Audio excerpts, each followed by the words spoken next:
So ನಮಸ್ಕಾರ ಅಭ್ಯರ್ಥಿಗಳೇ. So ಕಳೆದ ಒಂದು ವಿಡಿಯೋದಲ್ಲಿ ನಾವು ಈ ಒಂದು ಗ್ರಾಮ ಆಡಳಿತ ಅಧಿಕಾರಿಗಳ ಹುದ್ದೆಗೆ ಏನಿದೆ ಕಾಂಪಿಟೇಟಿವ್ ಎಕ್ಸಾಮ್, ಇದಕ್ಕೆ ಬೇಕಾಗಿರುವಂತಹ ಇಂಪಾರ್ಟೆಂಟ್ ಟಾಪಿಕ್ಸ್ ಗಳ ಬಗ್ಗೆ ನಾವು ಮಾತಾಡಿದ್ವಿ. ಸೊ ಅಂದ್ರೆ ಎಕ್ಸಾಮ್ಗೆ ಹೇಗೆ ಪ್ರಿಪೇರ್ ಆಗಬೇಕು, ಎಷ್ಟು ದಿನ ಟೈಮ್ ಇದೆ, ಯಾವ ಒಂದು ಟಾಪಿಕ್ ಮೇಲೆ ಯಾವ ವಿಷಯಗಳನ್ನ ನಾವು ಸ್ಟಡಿ ಮಾಡಬೇಕು ಅಂತ ಹೇಳಿ ನಾನು ಲಾಸ್ಟ್ ವಿಡಿಯೋದಲ್ಲಿ ನಾನು ನಿಮ್ಗೆ ತಿಳಿಸಿದ್ದೆ. And one more thing, so ಯಾರು ಇವಾಗ ರೀಸೆಂಟ್ ಆಗಿ ಪ್ರಿಪರೇಷನ್ ಸ್ಟಾರ್ಟ್ ಮಾಡ್ತಿದ್ದೀರಾ ಅವರಿಗೆ ನನ್ನ ಒಂದು ಸಜೆಷನ್ ಏನಂತ ಹೇಳಿದ್ರೆ, ಸೊ ಆಲ್ಮೋಸ್ಟ್ ಇನ್ನೂ ಕೂಡ 80 ಡೇಸ್ ಅಷ್ಟು ಟೈಮ್ ಇದೆ. ಸೊ ನಿಮ್ಮ ಒಂದು ಪ್ರಿಪರೇಷನ್ ಸ್ಟಾರ್ಟ್ ಮಾಡಿ. So 80 days is more than sufficient. So 80 ದಿನಗಳು ಮೋರ್ ದೆನ್ ಸಫಿಶಿಯಂಟ್ ಟೈಮ್ ಇದೆ. ಆರಾಮಾಗಿ ನೀವು ಪ್ರಿಪೇರ್ ಆದ್ರೆ ಎಕ್ಸಾಮ್ ಅನ್ನ ಕ್ರ್ಯಾಕ್ ಮಾಡಬಹುದು. ಸೊ ಈಗ ಆ ಒಂದು ಎಕ್ಸಾಮ್ ನಲ್ಲಿ ಒಂದು ಪ್ರಮುಖ ಟಾಪಿಕ್ ಆಗಿರೋದು ಯಾವುದು ಅಂತ ಹೇಳಿದ್ರೆ ಡೈಲಿ ಡೇ ಸೈನ್ಸ್. ಸೊ ಈ ಒಂದು ಡೈಲಿ ಡೇ ಸೈನ್ಸ್ ನಲ್ಲಿ ನಾವು ಯಾವ ಯಾವ ಒಂದು ವಿಷಯಗಳನ್ನ ಕಲಿಬೇಕಾಗತ್ತೆ, ಸೊ ಆ ಒಂದು ವಿಷಯದ ಬಗ್ಗೆ ನಾನು ಈ ಒಂದು ವಿಡಿಯೋದಲ್ಲಿ ಮಾತಾಡ್ತಾ ಇದ್ದೀನಿ. ಅಂಡ್ ಅಲ್ಲಿ ಬರುವಂತಹ ಕೆಲವು ಇಂಪಾರ್ಟೆಂಟ್ ಟಾಪಿಕ್ಸ್ ಗಳನ್ನ ನಾನು ಡೀಟೇಲ್ ಆಗಿ ಈ ವಿಡಿಯೋದಲ್ಲಿ ಡಿಸ್ಕಸ್ ಮಾಡ್ತಾ ಇದ್ದೀನಿ. ಅದಾದ ನಂತರ ಆ ಒಂದು ಟಾಪಿಕ್ಸ್ ಮೇಲೆ ಕ್ವಶನ್ಸ್ ಗಳು ಯಾವ ರೀತಿ ಬರ್ತವೆ, ಸೊ ಆ ಒಂದು ಕ್ವಶನ್ಸ್ ಗಳನ್ನು ಕೂಡ ನಾನೀಗ ಡಿಸ್ಕಸ್ ಮಾಡ್ತೀನಿ. ಸೊ ಈ ಡೈಲಿ ಡೇ ಸೈನ್ಸ್ ಅಲ್ಲಿ ನಾವು physics, chemistry, biology and ecology ಇಷ್ಟು ಟಾಪಿಕ್ಸ್ ಗಳನ್ನ ನಾವು ಕಾಣ್ತೀವಿ. ಸೊ ನಮ್ಮ ದಿನನಿತ್ಯ ಜೀವನದಲ್ಲಿ ನಾವು ಫಿಸಿಕ್ಸ್ ಅನ್ನ ನಾವು ಎಲ್ಲೆಲ್ಲಿ ನೋಡ್ತೀವಿ, ಬಯಾಲಜಿ ಎಲ್ಲೆಲ್ಲಿ ನೋಡ್ತೀವಿ, ಕೆಮಿಸ್ಟ್ರಿಯನ್ನ ಎಲ್ಲೆಲ್ಲಿ ನೋಡ್ತೀವಿ. ಸೊ ನಿಮ್ಗೆ ಗೊತ್ತಿದೆ. ಸೊ ನಾವು ಸನ್ಲೈಟ್ ಅನ್ನ ನೋಡ್ತೀವಿ. So sunlight is a form of energy. So light physics ಬಂತು. ಕಣ್ಣಿಗೆ ಸ್ಪೆಕ್ಟರ್ನ ಯೂಸ್ ಮಾಡ್ತೀವಿ. ಸೊ ಲೆನ್ಸಸ್ ಬಂತು, ಫಿಸಿಕ್ಸ್ ಬಂತು. ಮನೆಯಲ್ಲಿ ಉಪ್ಪನ್ನ ಬಳಸ್ತೀವಿ, ಸಾಲ್ಟ್, ಕೆಮಿಸ್ಟ್ರಿ ಬಂತು. ಗಿಡ ಮರಗಳು ಬೆಳಿತವೆ ಸುತ್ತಮುತ್ತ, ಬಯಾಲಜಿ ಬಂತು. ಸೊ ಹೀಗೆ ಸೊ ನಮ್ಮ ದೈನಂದಿನ ಜೀವನದಲ್ಲಿ ಸೊ ಈ ಒಂದು ಸೈನ್ಸ್ ಅನ್ನೋದು ನಮ್ ಜೊತೆಗೆ ಇದ್ದೇ ಇದೆ. ಈ ಒಂದು ಪರೀಕ್ಷೆಯಲ್ಲಿ ಸೊ ಫಿಸಿಕ್ಸಿನ ಒಂದು ವಿಷಯದ ಮೇಲೆ ಪ್ರಮುಖವಾಗಿ ಲೈಟ್, ಆಪ್ಟಿಕ್ಸ್ ಈ ಒಂದು ಟಾಪಿಕ್ ಮೇಲೆ ಕ್ವಶನ್ಸ್ ಗಳು ಬರ್ತವೆ. ಸೊ ಲೈಟ್ ಮತ್ತೆ ಆಪ್ಟಿಕ್ಸ್ ಅಲ್ಲಿ ಪ್ರಮುಖವಾಗಿ ಅವ್ರು ಯಾವ್ದ್ರ ಮೇಲೆ ಕ್ವಶನ್ ಕೇಳ್ತಾರೆ ಅಂತ ಹೇಳಿದ್ರೆ, ಸೊ ಒಂದು ರಿಫ್ಲೆಕ್ಷನ್ ಮೇಲೆ ಕೇಳ್ತಾನೆ, ಸೊ ರಿಫ್ರಾಕ್ಷನ್ ಮೇಲೆ ಕೇಳ್ತಾನೆ. ಒಂದು ರಿಫ್ಲೆಕ್ಷನ್ ಮೇಲೆ, ಇನ್ನೊಂದು ರಿಫ್ರಾಕ್ಷನ್ ಮೇಲೆ, ಆಯ್ತಾ. ಅದಾದ್ಮೇಲೆ ಲೆನ್ಸಸ್ ಮೇಲೆ ಕ್ವಶನ್ ಕೇಳ್ತಾನೆ, ಮಿರರ್ಸ್ ಮೇಲೆ ಕ್ವಶನ್ ಕೇಳ್ತಾನೆ. ಸೊ ಮಿರರ್ಸ್ ಮತ್ತೆ ಲೆನ್ಸಸ್ ಅಲ್ಲಿ ಪ್ರಮುಖವಾಗಿ ಅಪ್ಲಿಕೇಶನ್ ಮೇಲೆ ಕ್ವಶನ್ ಕೇಳ್ತಾನೆ. ಸೊ ಅಪ್ಲಿಕೇಶನ್ ಅಂದ್ರೆ ಯಾವ ರೀತಿ, ಫಾರ್ ಅನ್ ಎಕ್ಸಾಂಪಲ್, ಸೊ ನಾವು ಬೈಕಿನ ಒಂದು ಹೆಡ್ಲೈಟ್ ಅಲ್ಲಿ ಬಳಸುವಂತಹ ಒಂದು ಮಿರರ್ ಯಾವ್ದಾಗಿರುತ್ತೆ, ವೆಹಿಕಲ್ಸ್ ಮಿರರ್ಗಳು ಯಾವ್ದಾಗಿರುತ್ತೆ. ಸೊ ಈ ರೀತಿ ಕೆಲವು ಮತ್ತೆ ಐ ಕರೆಕ್ಷನ್ ಮೇಲೆ ಕ್ವಶನ್ಸ್ ಗಳು ಕೇಳ್ತಾನೆ. So myopia, hypermetropia. So ಇಲ್ಲಿ ಲೆನ್ಸಸ್ ಬಗ್ಗೆ ನಾವು ಡಿಸ್ಕಸ್ ಮಾಡ್ತೀವಿ. ಸೊ ಇದ್ರ ಬಗ್ಗೆ ಡೀಟೇಲ್ ಆಗಿ ನಿಮ್ಗೆ ಈ ವಿಡಿಯೋದಲ್ಲಿ ಮುಂದೆ ಡಿಸ್ಕಸ್ ಮಾಡಿದೀನಿ. ಸೊ ಅಲ್ಲಿ ಇದ್ರ ಬಗ್ಗೆ ನಾವು ಕಲಿಯೋಣ. ಸೊ ಈಗ ನಾನೊಂದು ಒಂದು ಇಂಡೆಕ್ಸ್ ಕೊಡ್ತಾ ಇದ್ದೀನಿ ಅಷ್ಟೇ ನಿಮ್ಗೆ, ಆಯ್ತಾ. ಒಂದು ಲೈಟ್ ಬಗ್ಗೆ, ಲೆನ್ಸ್ ಬಗ್ಗೆ. ಅದಾದ್ಮೇಲೆ ಬರುವಂತದ್ದು ಸೌಂಡ್. ಸೌಂಡ್ ಮೇಲೆ ನಿಮ್ಗೆ ಕ್ವಶನ್ಸ್ ಗಳು ಇರ್ತವೆ. ಹೀಟ್ ಅಂಡ್ ಟೆಂಪರೇಚರ್ ಮೇಲೆ ನಿಮ್ಗೆ ಕ್ವಶನ್ಸ್ ಗಳು ಇರ್ತವೆ. ಎಲೆಕ್ಟ್ರಿಸಿಟಿ ಮೇಲೆ ಕ್ವಶನ್ಸ್ ಇರ್ತವೆ. ಸೊ ಫಿಸಿಕ್ಸ್ ಅಲ್ಲಿ ಇಷ್ಟ್ರ ಮೇಲೆ ಮಾತ್ರ ಅವನು ಕ್ವಶನ್ ಕೇಳ್ತಾನೆ. ಸೊ ಫಿಸಿಕ್ಸ್ ಅಲ್ಲಿ ಅಂದ್ರೆ ಜನರಲ್ ಸೈನ್ಸ್ ಅಲ್ಲಿ ಫಿಸಿಕ್ಸ್ ಅನ್ನೋ ಒಂದು ಟಾಪಿಕ್ ಅನ್ನ ನಾವು ತೆಗೆದುಕೊಂಡಾಗ ಮೇನ್ಲಿ ಇಷ್ಟು ವಿಷಯಗಳನ್ನ ನೀವು ಕಲ್ತ್ಕೊಂಡ್ರೆ ಸೊ ಆರಾಮಾಗಿ ಅವ್ನು ಕೊಡುವಂತ ಕ್ವಶನ್ ನ ಸಾಲ್ವ್ ಮಾಡಬಹುದು. ಸೊ ಸೌಂಡ್ ಅಲ್ಲಿ ಎಕೋ ಮತ್ತೆ ಸೋನಾರ್ ಮೇಲೆ ಕ್ವಶನ್ಸ್ ಗಳು ಬಂದಿರೋದಿದೆ. ಹೀಟ್ ಅಂಡ್ ಟೆಂಪರೇಚರ್ ಅಲ್ಲಿ ಥರ್ಮಲ್ ಎಕ್ಸ್ಪೆನ್ಷನ್ ಮೇಲೆ ಕ್ವಶನ್ ಬಂದಿರುವಂತದಿದೆ. ಇದು ಎಲೆಕ್ಟ್ರಿಸಿಟಿಯಲ್ಲಿ ಫ್ಯೂಸ್ ಬಗ್ಗೆ, ಎಲ್ಇಡಿ ಬಗ್ಗೆ ಮತ್ತೆ ಕರೆಂಟಿನ ಕೆಲವೊಂದು ಕ್ವಶನ್ಸ್ ಗಳು ಬರ್ತವೆ. ಸೊ ನಾನು ನಿಮ್ಗೆ ಮುಂದೆ ವಿಡಿಯೋದಲ್ಲಿ ಡಿಸ್ಕಸ್ ಮಾಡ್ತಾ ಹೋಗ್ತೇನೆ. ಸೊ ಪ್ರಮುಖವಾಗಿ ಫಿಸಿಕ್ಸ್ ಅಲ್ಲಿ ಇಷ್ಟು ಅಂಶಗಳನ್ನ ನೀವು ಓದ್ಬೇಕಾಗ್ತದೆ. ಸೊ ಇದೇ ರೀತಿ ನಾನು ಕೆಮಿಸ್ಟ್ರಿ, ಬಯಾಲಜಿ ಮತ್ತೆ ಎಕಾಲಜಿ ಈ ಒಂದು ವಿಷಯಗಳಲ್ಲಿ ಪ್ರಮುಖವಾದಂತಹ ಟಾಪಿಕ್ಸ್ ಗಳು ಯಾವ್ಯಾವುದು ಅಂತ ಹೇಳಿ ನಾನು ಇಲ್ಲಿ ಇದು ಮಾಡಿದ್ದೀನಿ. ಸೊ ಇದನ್ನ ಅಪ್ಕಮಿಂಗ್ ವಿಡಿಯೋಸ್ ಅಲ್ಲಿ ನಾನು ನಿಮ್ಗೆ ಡೀಟೇಲ್ ಆಗಿ ಆ ಒಂದು ಟಾಪಿಕ್ ಮೇಲೆ ನಾವು ಡಿಸ್ಕಸ್ ಮಾಡ್ತಾ ಹೋಗ್ತೀವಿ. ಸೊ ಈಗ ಫಿಸಿಕ್ಸ್ ಅಲ್ಲಿ ಲೈಟ್ ಬಗ್ಗೆ ನಾನು ಮಾತಾಡ್ತಾ ಇದ್ದೀನಿ.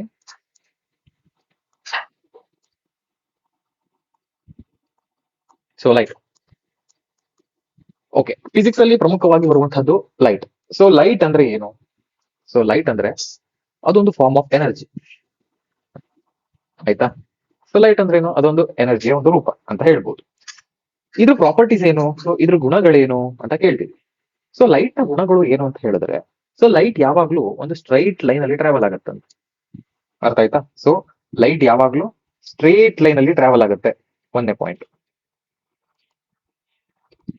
ಸ್ಟ್ರೈಟ್ ಲೈನ್ ಅಲ್ಲಿ ಲೈಟ್ ಯಾವಾಗ್ಲೂ ಟ್ರಾವೆಲ್ ಆಗುತ್ತೆ. ಎರಡನೇದು ಆ ಲೈಟ್ ನ ಸ್ಪೀಡ್ ನ ಬಗ್ಗೆ ನಾವು ಮಾತಾಡ್ತಿದ್ದೀವಿ. ಸೊ ಲೈಟ್ ನ ಸ್ಪೀಡ್ ಏನಿದೆ ಅದು ಎಲ್ಲಿ ಟ್ರಾವೆಲ್ ಆಗ್ತಿದೆ ಅದ್ರ ಮೇಲೆ ಡಿಪೆಂಡ್ ಆಗಿರುತ್ತೆ. So the speed of light is always depend upon medium. So ಅದು ಯಾವ ಒಂದು ಮೀಡಿಯಂ ಅಲ್ಲಿ ಹೋಗ್ತಾ ಇದೆ. ಸೊ ಏರ್ ಮೀಡಿಯಂ ಅಲ್ಲಿ ಹೋಗ್ತಾ ಇದ್ರೆ ಆ ಒಂದು ಲೈಟ್ ನ ಸ್ಪೀಡೇ ಬೇರೆ ಇರುತ್ತೆ. ವಾಟರ್ ಅಲ್ಲಿ ಹೋಗ್ತಾ ಇದ್ರೆ ಆ ಒಂದು ಲೈಟ್ ನ ಸ್ಪೀಡ್ ಬೇರೆ ಇರುತ್ತೆ.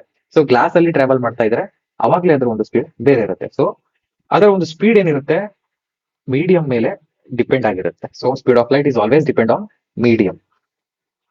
ಮೂರನೇದು speed of light in vacuum ಯಾವಾಗ್ಲೂ ಏನಿರುತ್ತೆ ಅಂದ್ರೆ 3 × 10⁸ ಇರುತ್ತೆ, ಆಯ್ತಾ. So the speed of light in vacuum ಏನಿರುತ್ತೆ 3 × 10⁸. ಸೊ ವ್ಯಾಕ್ಯೂಮ್ ಅಂತ ಹೇಳಿದ್ರೆ ಏನಿಲ್ಲ, ಎಂಟಿ ಸ್ಪೇಸ್ ಅಂತ. ಸೊ ಎಂಟಿ ಸ್ಪೇಸ್ ನಲ್ಲಿ ಲೈಟ್ ನ ಸ್ಪೀಡ್ ಇಷ್ಟಿರುತ್ತೆ. ಸೊ ಪ್ರಮುಖವಾಗಿ ಇಷ್ಟ ನೀವು ನೆನ್ಪಿಟ್ಕೊಳ್ಳಿ. ಸೊ ಲೈಟ್ ಅಂದ್ರೆ ಅದು ಫಾರ್ಮ್ ಆಫ್ ಎನರ್ಜಿ, ಅದು ಪ್ರಾಪರ್ಟಿ ಅಂದ್ರೆ ಸ್ಟ್ರೈಟ್ ಲೈನ್ ಟ್ರಾವೆಲ್ ಆಗುತ್ತೆ. ಅದ್ರ ಸ್ಪೀಡ್ ಯಾವಾಗಲೂ ಮೀಡಿಯಂ ಮೇಲೆ ಡಿಪೆಂಡ್ ಆಗಿರುತ್ತೆ. ವ್ಯಾಕ್ಯೂಮ್ ಅಲ್ಲಿ ಲೈಟ್ ನ ಸ್ಪೀಡ್ ಬಂದು 3 × 10⁸ ಮೀಟರ್ ಪರ್ ಸೆಕೆಂಡ್ ಇರುತ್ತೆ. ಇಷ್ಟು ಕ್ಲಿಯರ್ ಆಯ್ತಾ? Okay, next light. So light ನಲ್ಲಿ ಪ್ರಮುಖವಾಗಿ ಎರಡು ಟಾಪಿಕ್ ನಾನು ತುಂಬಾ ಇಂಪಾರ್ಟೆಂಟ್ ಅಂತ ಹೇಳಿದೆ. ಒಂದು ರಿಫ್ಲೆಕ್ಷನ್, ಇನ್ನೊಂದು ರಿಫ್ರಾಕ್ಷನ್. ಅರ್ಥ ಆಯ್ತಾ? ಸೊ ರಿಫ್ಲೆಕ್ಷನ್ಗೂ ರಿಫ್ರಾಕ್ಷನ್ಗೂ ಇರುವಂತಹ ಡಿಫ್ರೆನ್ಸ್ ಏನಂತ ಹೇಳಿದ್ರೆ ಶಾರ್ಟ್ ಆಗಿ ಹೇಳ್ತೀನಿ.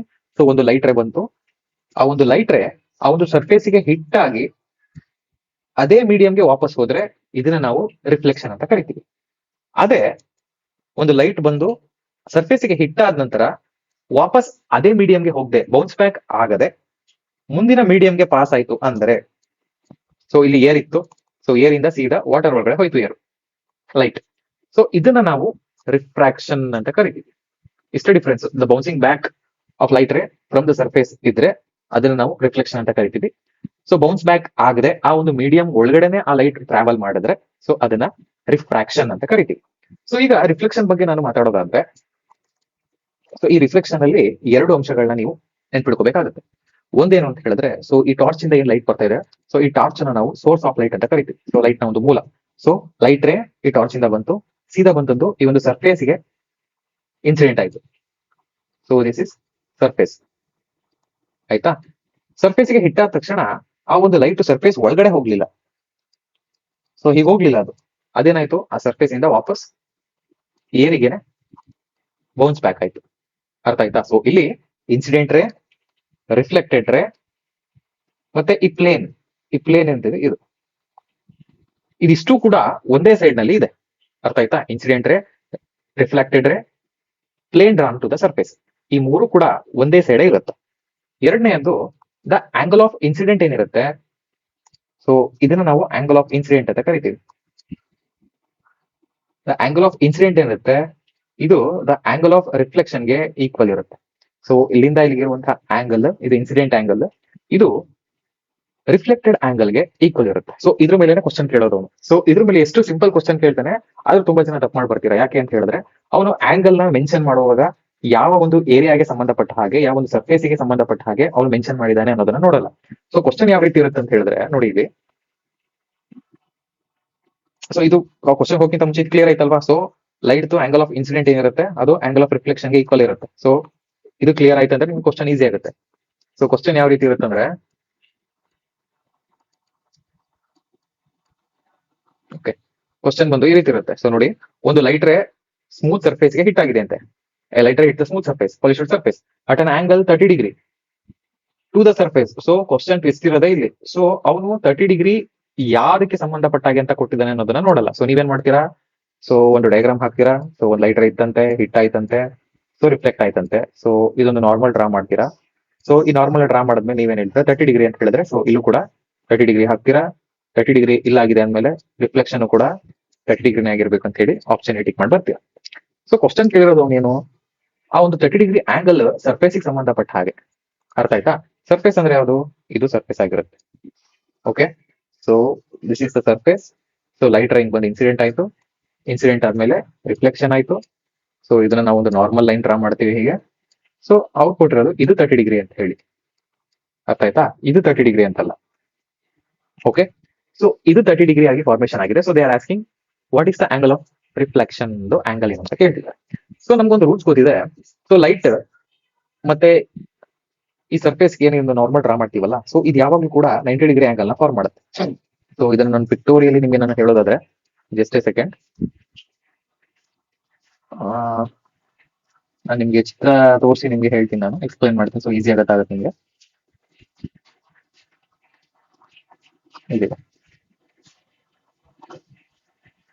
ಓಕೆ, ಸೊ ಒಂದು ಲೈಟ್ ರೇ ಇತ್ತು, ಆ ಲೈಟ್ ರೇ ಇನ್ಸಿಡೆಂಟ್ ಆಯ್ತು, 30° ಆಂಗಲ್ ಸರ್ಫೇಸ್ ಗೆ ಫಾರ್ಮ್ ಮಾಡುತ್ತೆ. ಸೊ ಈ ನಾರ್ಮಲ್ ಮತ್ತೆ ಈ ಸರ್ಫೇಸ್ ಗೆ ಆಂಗಲ್ ಏನಿರುತ್ತೆ ಯಾವಾಗ್ಲೂ 90° ಇರುತ್ತೆ. ಅರ್ಥ ಆಯ್ತಾ? ಸೊ ಇಲ್ಲಿಂದ ಇಲ್ಲಿಗೆ 90°, ಸರ್ಫೇಸ್ ಜೊತೆಗೆ ಮಾಡಿರುವಂತಹ ಆಂಗಲ್ 30°. ಸೊ ಉಳಿದದ್ದು ನಮಗೆ 60°. ಆಯ್ತಾ? ಸೊ ಇದು ಆಂಗಲ್ ಏನಿರುತ್ತೆ ಅಂದ್ರೆ 60° ಇರುತ್ತಂತೆ. ಸೊ ನಮ್ಗೊಂದು ಲೈಟ್ ನಲ್ಲಿ ರಿಫ್ಲೆಕ್ಷನ್ ಅಲ್ಲಿ ಸೆಕೆಂಡ್ ಲಾ ಓದ್ವಿ ನಾವು, angle of incident is equal to angle of reflection ಅಂತ ಹೇಳಿ. ಸೊ ಆಂಗಲ್ ಆಫ್ ಇನ್ಸಿಡೆಂಟ್ 60° ಇತ್ತಂತೆ, ಆಂಗಲ್ ಆಫ್ ರಿಫ್ಲೆಕ್ಷನ್ ಕೂಡ 60 ಡಿಗ್ರಿ ಬರುತ್ತೆ. ಸೊ ಹಾಗಾಗಿ ಇದಕ್ಕೆ ಸರಿಯಾಗಿರುವಂತಹ ಉತ್ತರ ಬಂದು ಆಪ್ಷನ್ ಬಿ 60 ಡಿಗ್ರಿ. ಅರ್ಥ ಆಯ್ತಾ? ಆಪ್ಷನ್ ಬಿ ಸರಿಯಾದ ಉತ್ತರ. ಸೊ ಕ್ಲಿಯರ್ ಆಯ್ತಾ? ಸೊ ನೀವು ಪ್ರಮುಖವಾಗಿ ಗಮನಿಸಬೇಕಾಗಿರುವಂತದ್ದು ಯಾವ್ದರ ಜೊತೆಗೆ ಅವರು ಆಂಗಲ್ ಅನ್ನ ಕೊಟ್ಟಿದ್ದಾರೆ ಅಂತ ಹೇಳಿ.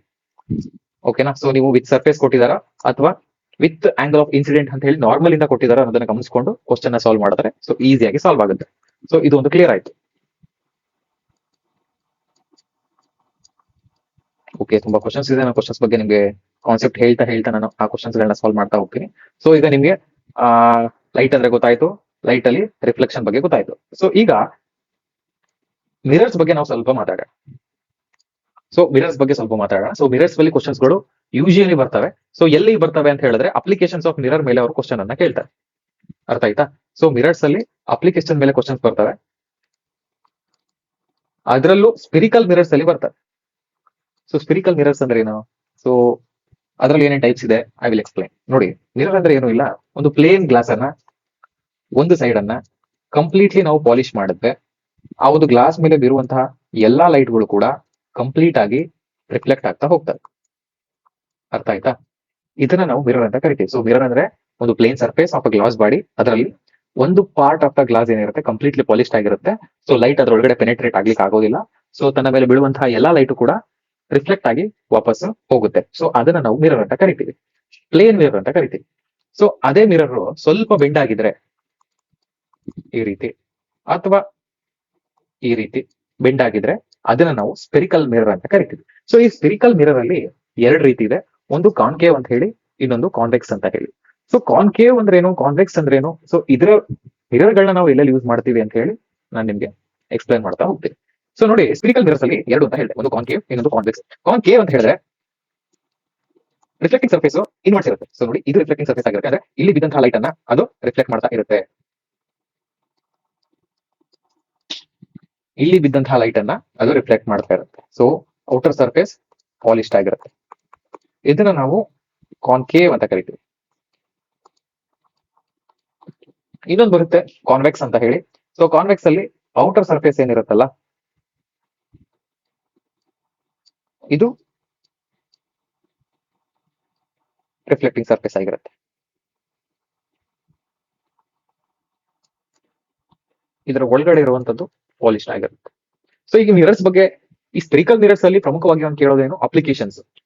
ಸೊ ಅಪ್ಲಿಕೇಶನ್ಸ್ ಬಗ್ಗೆ ನಾವು ಮಾತಾಡೋದಾದ್ರೆ ಈ ಕಾನ್ಕೇವ್ ಮಿರರ್ಸ್ ಏನಂತ ಹೇಳಿದೆ ನಾನು. ಸೊ ಈ ರೀತಿ ಇದ್ದು ಔಟರ್ ಸರ್ಫೇಸ್ ಪಾಲಿಶ್ಡ್ ಆಗಿರುತ್ತೆ, ಇನ್ನರ್ ಸರ್ಫೇಸ್ ರಿಫ್ಲೆಕ್ಟಿಂಗ್ ಆಗಿರುತ್ತೆ, ಇಲ್ಲಿ ಬಿದ್ದಂತಹ ಲೈಟ್ ಅನ್ನ ಅದು ರಿಫ್ಲೆಕ್ಟ್ ಮಾಡ್ತಾ ಇರುತ್ತೆ ಅಂತ ಏನ್ ಹೇಳಿದೆ. ಸೊ ಈ ಒಂದು ಮಿರರ್ಸ್ ಅನ್ನ ನಾವು ಶೇವಿಂಗ್ ಮಿರರ್ಸ್ ಆಗಿ, ಮೇಕಪ್ ಮಿರರ್ಸ್ ಆಗಿ, ಮತ್ತೆ ಡೆಂಟಿಸ್ಟ್ ಗಳು ಯೂಸ್ ಮಾಡ್ತಾರೆ. ಸೊ ಯಾಕೆ ಇಲ್ಲಿ ಯೂಸ್ ಮಾಡ್ತಾರೆ, ಮತ್ತೆ ಟಾರ್ಚ್ ಅಲ್ಲಿ, ಮತ್ತೆ ಬೈಕಿನ ಹೆಡ್ಲೈಟ್ಸ್ ಅಲ್ಲೂ ಕೂಡ ಯೂಸ್ ಮಾಡ್ತಾರೆ. ಸೊ ಯಾಕೆ ಇಲ್ಲಿ ಯೂಸ್ ಮಾಡ್ತಾರೆ ಅಂತ ಹೇಳಿದ್ರೆ ನೋಡಿ, ಸೊ ಇದು ಒಂದು spherical mirror, concave, outer surface polished ಆಗಿದೆ. ಸೊ ಒಂದು ಆಕ್ಸಿಸ್ ಅನ್ನ ಡ್ರಾ ಮಾಡಿದ್ರೆ ಸೊ ಇಲ್ಲಿ ಬಿಡುವಂತಹ ಒಂದು ಲೈಟ್ ರೇ ಏನಿರುತ್ತೆ ಇದನ್ನ ಒಂದು ಪಾಯಿಂಟ್ ಗೆ ಇದು ಕನ್ವರ್ಜ್ ಮಾಡ್ತಾ ಇರುತ್ತೆ. ಈ ಒಂದು ಪಾಯಿಂಟ್ ಗೆ ಅದನ್ನ ಮರ್ಜ್ ಮಾಡ್ತಾ ಇರುತ್ತೆ ಈ ತರ. ಓಕೆನಾ? ಸೊ ಈ ಒಂದು ಪಾಯಿಂಟ್ ಅಲ್ಲಿ ನೀವೇನಾದ್ರೂ ಸೋರ್ಸ್ ಅನ್ನ ಇಟ್ರೆ, ಫಾರ್ ಎಕ್ಸಾಂಪಲ್ ಈಗ ಲೈಟ್ ಇಲ್ಲಿ ಬರ್ತಾ ಇತ್ತು, ಸೊ ಇಲ್ಲಿಂದ ಬಂದಿದ್ ಲೈಟ್ ಇಲ್ಲಿ ಮರ್ಜ್ ಆಯ್ತು. ಈಗ ನಾವು ಲೈಟ್ ಅನ್ನೇ ಇಲ್ಲಿ ಇಡ್ತೀವಿ. ಸೊ ಇದನ್ನ ನಾವು ಸೋರ್ಸ್ ಆಫ್ ಲೈಟ್ ಮಾಡುವ ಈಗ.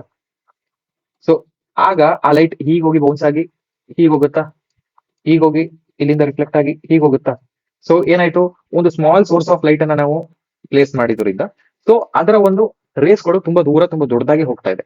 ಸೊ ಇದರ ಒಂದು ಯೂಸಸ್ ನಮ್ಮ ಬೈಕಿನ ಹೆಡ್ಲೈಟ್ಸ್ ಅಲ್ಲಿ ಇದೆ. ಸೊ ಹೆಡ್ಲೈಟ್ಸ್ ಅಲ್ಲಿ ಒಳಗಡೆ ನೀವು ನೋಡಬಹುದು, ಒಂದು ಹ್ಯಾಲೋಜಿನ್ ಬಲ್ಬ್ ಇರುತ್ತೆ, ಒಂದು LED ಬಲ್ಬ್ ಇರುತ್ತೆ. ಸೊ ಅದ್ರ ಸುತ್ತ ಒಂದು ಕಾನ್ಕೇವ್ ಮಿರರ್ ರೀತಿ ಒಂದು ಅಲ್ಯೂಮಿನಿಯಂ ಫಾಯಿಲ್ ಶೀಟ್ಸ್ ಅಥವಾ ಗ್ಲಾಸ್ ಶೀಟ್ಸ್ ಮಾಡಿಟ್ಟಿರ್ತಾರೆ. ಸೊ ಆ ಸಣ್ಣ ಬಲ್ಬ್ ಇಂದ ಬರುವಂತಹ ಲೈಟ್ ತುಂಬಾ ದೂರ ಹೋಗಿ ಆ ರೋಡ್ಗೆ ಬೀಳ್ತಾ ಇರುತ್ತೆ.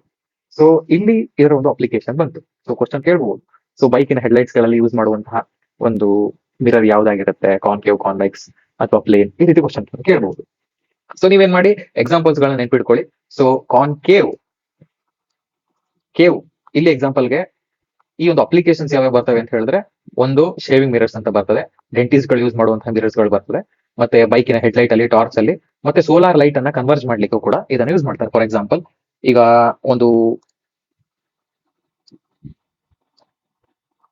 ಕಾನ್ಕೇವ್ ಮಿರರ್ ಇದೆ. ಸೊ ಇಲ್ಲಿ ಬಿಡುವಂತಹ ಎಲ್ಲಾ ಸನ್ಲೈಟ್ ಅನ್ನ ಇದೇನ್ ಮಾಡುತ್ತೆ, ಒಂದು ಪಾಯಿಂಟ್ ಗೆ ತರುತ್ತೆ. ಸೋಲಾರ್ ಇದರಲ್ಲಿ ಆ ಒಂದು ಲೈಟ್ ಅನ್ನ ಒಂದು ಪಾಯಿಂಟ್ ಗೆ ಫೋಕಸ್ ಮಾಡೋದ್ರಿಂದ ಸೊ ಲೈಟ್ ಅನ್ನ ಕ್ಯಾಚ್ ಮಾಡ್ಲಿಕ್ಕೆ ಈ ಒಂದು ಮಿರರ್ ಹೆಲ್ಪ್ ಮಾಡುತ್ತೆ. ಕ್ಲಿಯರ್ ಆಯ್ತಾ? ಸೊ ಕಾನ್ಕೇವ್ ಮಿರರ್ ಅಪ್ಲಿಕೇಶನ್ಸ್ ಗೊತ್ತಾಯ್ತು. ಕಾನ್ಕೇವ್ ಮಿರರ್ ಅನ್ನ ನಾವು ಶೇವಿಂಗ್ ಮಿರರ್, ಮೇಕಪ್ ಮಿರರ್ ಅಂತ ಕರಿತೀವಿ. ಬೈಕಿನ ಹೆಡ್ಲೈಟ್ಸ್ ಗಳಲ್ಲಿ, ಡೆಂಟಿಸ್ಟ್ ಗಳ ಬಳಿ, ಮತ್ತೆ ಸೋಲಾರ್ ಲೈಟ್ ಅನ್ನ ಕನ್ವರ್ಟ್ ಮಾಡ್ಲಿಕ್ಕೆ ನಾವು ಯೂಸ್ ಮಾಡ್ತೀವಿ. ಸೊ ಇದ್ರದ್ದು ಮೇಜರ್ ಅಪ್ಲಿಕೇಶನ್ಸ್ ಇದಾಗಿರುತ್ತೆ. ಸೊ ಕಾನ್ಕೇವ್ ಆಯ್ತು. ಕಾನ್ವೆಕ್ಸ್ ಎಲ್ಲಿ ಯೂಸ್ ಮಾಡ್ತೀವಿ? ಸೊ ಕಾನ್ವೆಕ್ಸ್ ಅನ್ನ ನಾವು ಎಲ್ಲೆಲ್ಲಿ ಮಾಡ್ತೀವಿ ಅಂತ ಹೇಳಿದ್ರೆ, ಸೊ ನೀವು ಈ ಟರ್ನಿಂಗ್ಸ್ ಗಳನ್ನ ಗಮನಿಸಿದಿರಾ? ಸೊ ದೊಡ್ಡ ದೊಡ್ಡ ಹೈವೇಗಳಲ್ಲಿ ಟರ್ನಿಂಗ್ಸ್ ಗಳಲ್ಲಿ ಈ ರೀತಿಯ ಒಂದು ಮಿರರ್ ಗಳನ್ನ ಇಟ್ಟಿರ್ತಾರೆ. ಒಂದು ರೌಂಡ್ ಆಗಿ ದೊಡ್ಡ ದೊಡ್ಡ ಮಿರರ್ ಗಳನ್ನ ಇಟ್ಟಿರ್ತಾರೆ. ಸೊ ಯಾಕೆ ಅಂತ ಮಿರರ್ ಗಳನ್ನ ಇಟ್ಟಿರ್ತಾರೆ ಅಂತ ಹೇಳಿದ್ರೆ, ಸೊ ಈ ಮಿರರ್ ಗಳಲ್ಲಿ ಸೊ ಒಂದು ಲಾರ್ಜ್ ಏರಿಯಾ ಸಿಗುತ್ತೆ. ಸೊ ಅಂದ್ರೆ ತುಂಬಾ ದೂರದಲ್ಲಿ ಇರುವಂತಹ ವಸ್ತುವನ್ನ, ಆಬ್ಜೆಕ್ಟ್ ಅನ್ನ ಈ ಒಂದು ಮಿರರ್ ಕನ್ವರ್ಜ್ ಮಾಡಿ ಆ ಸಣ್ಣ ಸ್ಪೇಸ್ ಅಲ್ಲಿ ಕಾಣ್ಲಿಕ್ಕೆ ನಮ್ಗೆ ಹೆಲ್ಪ್ ಮಾಡುತ್ತೆ. ಸೊ ನೀವು ಬೈಕಿನ ಮಿರರ್ ನೋಡಬಹುದು, ಮತ್ತೆ ಈ ಟರ್ನಿಂಗ್ಸ್ ಗಳಲ್ಲಿ, ಗಾರ್ಡ್ ಸೆಕ್ಷನ್ಸ್ ಗಳಲ್ಲಿ ಈ ಈ ಇಮೇಜ್ ಅಲ್ಲಿ ಇರುವಂತಹ ಮಿರರ್ಸ್ ಗಳನ್ನ ಇಟ್ಟಿರ್ತಾರೆ. ಸೊ ಇದೇನ್ ಮಾಡುತ್ತೆ, ಸೊ ತುಂಬಾ ದೊಡ್ಡ ಸ್ಪೇಸ್ ಏರಿಯಾವನ್ನ ಒಂದು ಚಿಕ್ಕ ಜಾಗದಲ್ಲಿ ಕನ್ವರ್ಜ್ ಮಾಡಿ ನಮ್ಗೆ ಕ್ಲೀನ್ ಆಗಿ ಕಾಣೋ ಹಾಗೆ ಮಾಡುತ್ತೆ. ಹಾಗಾಗಿ ಈ ಮಿರರ್ಸ್ ಅನ್ನ ಕಾನ್ವೆಕ್ಸ್ ಮಿರರ್ಸ್ ಅಂತ ಕರೀತಾರೆ. ಸೊ ಇದೆಲ್ಲ ಯೂಸ್ ಮಾಡ್ತೀವಿ ಪಾರ್ಕಿಂಗ್ ಲಾಟ್ಸ್ ಗಳಲ್ಲಿ, ಸ್ಟ್ರೀಟ್ಸ್ ಗಳಲ್ಲಿ, ಮತ್ತೆ ಗಾರ್ಡ್ ಸೆಕ್ಷನ್ ಅಲ್ಲಿ ಈ ಮಿರರ್ಸ್ ಗಳನ್ನ ಬಳಸ್ತಾರೆ. ಇನ್ನೊಂದು ಪ್ರಮುಖವಾಗಿ ವೆಹಿಕಲ್ಸ್ ಗಳಲ್ಲಿ ಕೂಡ ಈ ಒಂದು ಮಿರರ್ ಅನ್ನ ಯೂಸ್ ಮಾಡ್ತಾರೆ. ಇದರಲ್ಲಿ ಫಾರ್ಮೇಶನ್ ಆಗುವಂತಹ ಇಮೇಜ್ ಏನಿರುತ್ತೆ ಅದು ಯಾವಾಗ್ಲೂ ಎರೆಕ್ಟ್ ಇರುತ್ತೆ. ಸೊ ಉಲ್ಟಾ ಇಮೇಜ್ ಫಾರ್ಮೇಶನ್ ಆಗಲ್ಲ. ಸೊ ಯಾವಾಗ್ಲೂ ಎರೆಕ್ಟ್ ಇಮೇಜ್ ಫಾರ್ಮೇಶನ್ ಆಗುತ್ತೆ. ಅಂದ್ರೆ ಸೀದಾ ಸೀದಾ ನಮ್ಗೆ ನಿಂತಿರೋ ಹಾಗೆ. ಸೊ ಕೆಲವು ಮಿರರ್ಸ್ ಹೇಗಾಗುತ್ತೆ, ನೀವು ಹೋಗಿ ನಿಂತ್ಕೋತೀರಾ, ಉಲ್ಟಾ ಕಾಣುತ್ತೆ. ಸೊ ಈ ಮಿರರ್ ಅಲ್ಲಿ ಹಾಗೆ ಕಾಣಲ್ಲ, ನಿಂತಿರೋ ವ್ಯಕ್ತಿ ನಿಂತಿರೋ ಹಾಗೆ ಕಾಣ್ತಾನೆ. ಹಾಗಾಗಿ ಸೊ ಈ ಒಂದು ಮಿರರ್ಸ್ ಗಳನ್ನ ನಾವು ವೆಹಿಕಲ್ಸ್ ಗಳಲ್ಲಿ ಕಾಣಬಹುದು. ಸೊ ಇದು ಅಪ್ಲಿಕೇಶನ್ ಆಯ್ತು. ಆಯ್ತಾ? ಸೊ ಸಿಂಪಲ್ ಅಪ್ಲಿಕೇಶನ್ಸ್ ಗಳ ಮೇಲೆ ಕ್ವಶನ್ ಬರೋದು. ಸೊ ಕನ್ಫ್ಯೂಸ್ ಆಗ್ಬೇಡಿ. ಕ್ಲಿಯರ್? ಮುಂದಿನ ಟಾಪಿಕ್ ಬಂದು refraction of light. So reflection ನಿಮ್ಗೆ ಈಸಿಯಾಗಿ ಅರ್ಥ ಆಯ್ತು. So bouncing back of light ಅನ್ನು ನಾವು ರಿಫ್ಲೆಕ್ಷನ್ ಅಂತ ಕರೆದ್ವಿ. ಸೊ ರಿಫ್ರಾಕ್ಷನ್ ಅಂದ್ರೆ ಏನು? ಸೊ ನೋಡಿ, ಇಲ್ಲಿ ಇದನ್ನ ಇನ್ಸಿಡೆಂಟ್ ರೇ, ಇಲ್ಲೊಂದು ಸೋರ್ಸ್ ಆಫ್ ಲೈಟ್ ಇದೆ. ಸೊ ಒಂದು ಸನ್ ಇದಾನೆ ಇಲ್ಲಿಂದ. ಆ ಸನ್ ಇಂದ ಲೈಟ್ ಬಂತು. ಆ ಲೈಟ್ ಬಂದು ಇಲ್ಲಿಂದ ಬೌನ್ಸ್ ಬ್ಯಾಕ್ ಆಗಿ ಹೀಗೆ ಹೋಗ್ಲಿಲ್ಲ. ಅದೇನಾಯ್ತು, ನೀರೊಳಗಡೆ ಪೆನೆಟ್ರೇಟ್ ಆಯ್ತು. ಹೌದಲ್ವಾ? ಸೊ ಹೀಗೆ ಯಾವಾಗ ಒಂದು ಲೈಟ್ ರೇ ಒಂದು ಮೀಡಿಯಂ ಇಂದ ಇನ್ನೊಂದು ಮೀಡಿಯಂಗೆ ಟ್ರಾವೆಲ್ ಆಗುತ್ತಲ್ಲ, ಸೊ ಅದನ್ನ ನಾವು ರಿಫ್ರಾಕ್ಷನ್ ಆಫ್ ಲೈಟ್ ಅಂತ ಕರಿತೀವಿ. Travelling of light from one medium to another medium. Okay, ಅದನ್ನ ನಾವು ರಿಫ್ರಾಕ್ಷನ್ ಆಫ್ ಲೈಟ್ ಅಂತ ಕರಿತೀವಿ. ಇಲ್ಲಿ ಇನ್ನೊಂದು ಕ್ವಶನ್ ಏನ್ ಅರೈಸ್ ಆಗುತ್ತೆ ಗೊತ್ತಾ? ರೇರರ್ ಡೆನ್ಸರ್ ಅಂತ ಒಂದು ಕಾನ್ಸೆಪ್ಟ್ ಇದೆ.